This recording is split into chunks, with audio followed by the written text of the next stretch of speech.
حفص بن عاصم نے ابو ہریرہ رضی اللہ تعالیٰ عنہ سے روایت کیا ہے، انہوں نے نبی کریم صلی اللہ علیہ وسلم سے کہ آپ نے فرمایا کہ 7 طرح کے آدمی ہوں گے جن کو خدا اس دن اپنے سائے میں جگہ دے گا جس دن اس کے سائے کے سوا اور کوئی سایہ نہ ہوگا۔ اول انصاف کرنے والا بادشاہ، دوسرے وہ نوجوان جو اپنے رب کی عبادت میں جوانی کی امنگ سے مصروف رہا، تیسرا ایسا شخص جس کا دل ہر وقت مسجد میں لگا رہتا ہے،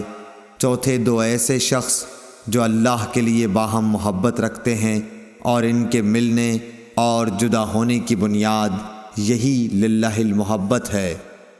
پانچواں وہ شخص جسے کسی باعزت اور حسین عورت نے برے ارادے سے بلایا لیکن اس نے کہہ دیا کہ میں خدا سے ڈرتا ہوں، چھٹا وہ شخص جس نے صدقہ کیا مگر اتنے پوشیدہ طور پر کہ بائیں ہاتھ کو بھی خبر نہیں ہوئی کہ داہنے ہاتھ نے کیا خرچ کیا، ساتواں وہ شخص جس نے تنہائی میں اللہ کو یاد کیا